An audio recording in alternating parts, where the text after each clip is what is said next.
adult services in Alexandria. And one of the things that Steve asked us to talk about was how we were alike and how we were different in our program, so I'm sure you're going to see that. In the state of Virginia, there are 25 area agencies on aging, of which we are all a part, and the one thing that you would hear again and again and again is if you see one AAA, you've seen one AAA, that we are all organized so differently. A few years ago in the city of Alexandria, the decision was made to merge the Community Service Board, the Department of Human Services, and the Office of Women into this uber department with about 700 people. As a result, the way we're organized in Alexandria is that I have responsibility for all of the programs, publicly funded programs for aging and adults with disabilities. We're called Seniors Are Us. So we have the traditional home and community-based services, the congregate meals, the Meals on Wheels, the senior centers, etc., most of which we contract out for. We have adult protective services. We are the only AAA in the state that runs an adult protective service program. We have geriatric mental health, which is the newest program as a result of the merger. And the interesting thing, when they were evaluating whether to do the merger, they determined that 80% of all the referrals to geriatric mental health came from adult protective services, so it was a no-brainer. We also have adult social services. Those are the ones funded by the Virginia Department of Social Services, which coincidentally now on the state level are actually now part of the Department of Aging and Rehabilitation Services. So I joked recently with the commissioner because he came up and I said, we are like a petri dish for what you're trying to make happen on the state level. So I volunteered to serve as a consultant if he wanted to hire me for a while. We also run a medical model adult daycare program, and then we too have a host of transportation opportunities. We actually run bus services all day long, back and forth to the senior centers. We go shopping.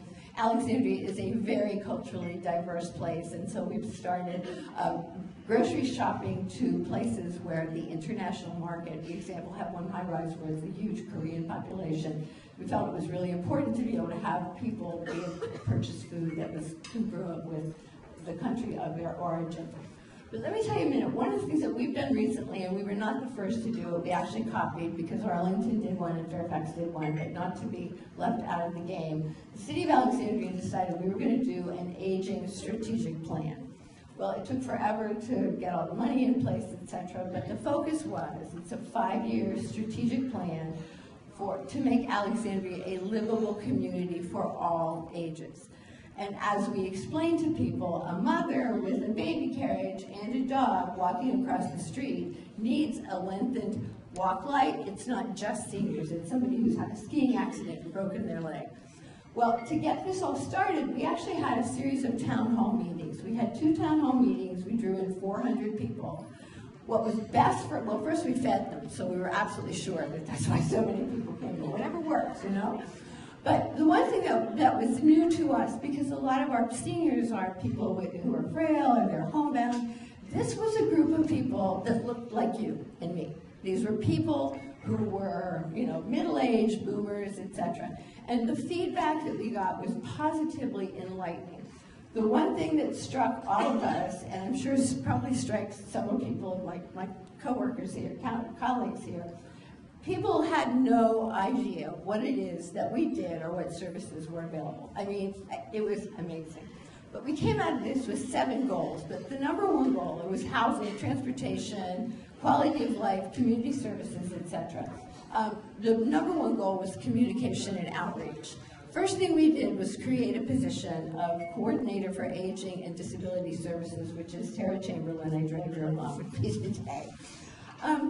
But we have done so much work in the past year to get our information out in the community. We just finished up a program with the Girl Scouts and with AARP, and our partner is Senior Services of Alexandria and the Village in Alexandria, which is called At Home Alexandria, or AHA, with an exclamation point.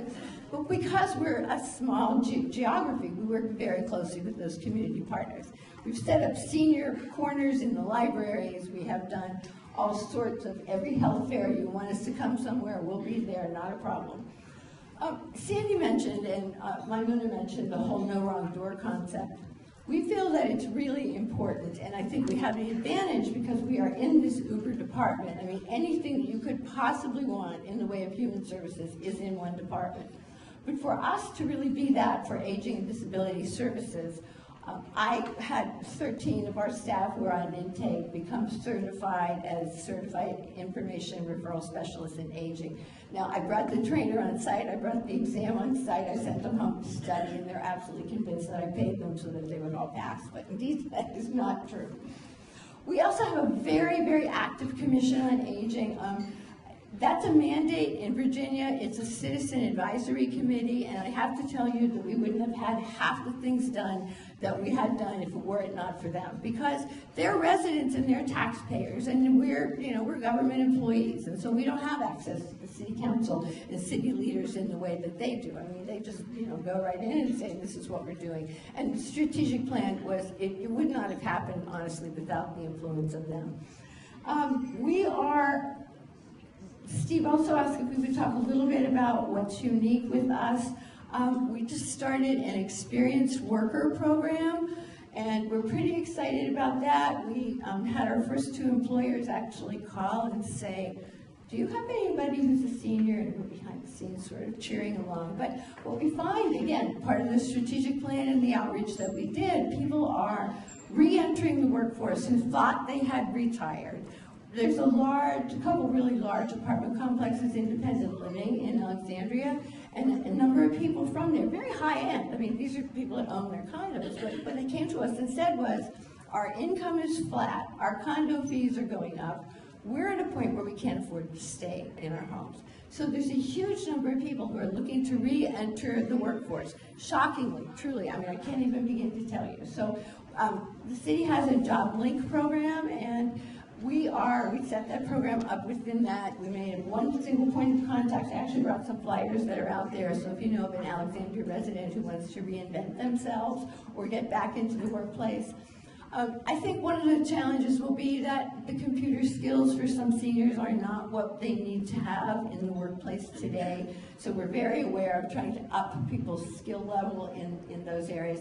But many people have never applied for a job online. They have no idea how to do that. They don't know what monster.com is, dcjobs.com. So it's all part of, it sounds pretty fundamental to us, but a lot of people it's brand new for them. So we're pretty excited. We partner with Arlington County for a program that I think many of you in this room could actually have clients who could use. If a person is a resident of Arlington and Alexandria, it matters not what their age is. We have a program called Door Through Door. We got federal funding for this, about $1 million. I think it was 2 years ago or 3 years ago we got this funding. We thought there would be this huge, huge outcry. This is so underutilized, it is unbelievable. In fact, it's so underutilized. We partner with, it's Arlington, Alexandria, and a nonprofit home care partners. It's a home care agency in the district.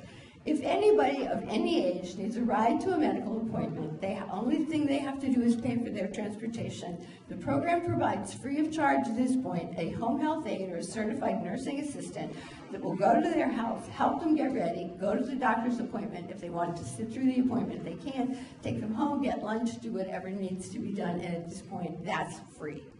So we have so much money, I can't even tell you. So if you know anybody who needs that, our brochures with our main number are out there on the table, or could call the Arlington area agencies on aging. Working with people in the communities, there are not a lot of agencies in Alexandria that singularly serve seniors.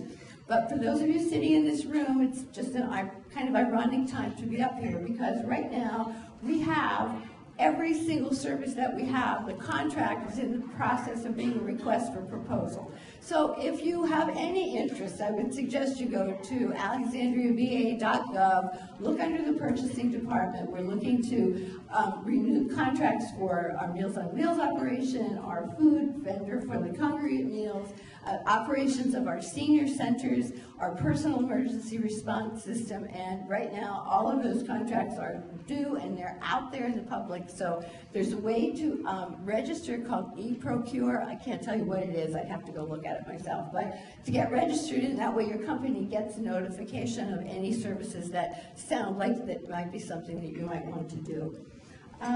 We also do something, I want to invite you for this. We have a monthly column in the Alexandria Times, which they've just decided to name Senior Corner, so we're pretty excited about that. But what I really try to do is get lots and lots of information. We're going to have somebody from the Postal Inspector's Office write an article about mail scams at the holidays. We're having, October is Disability and Employment Month, so we're going to have somebody from the disability community write about that.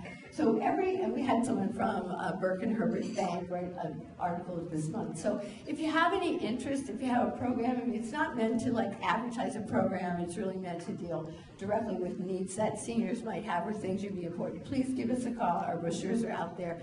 All you have to do is write 500 words, edited by me, and have your picture taken, and we're good to go. So, thank you very much.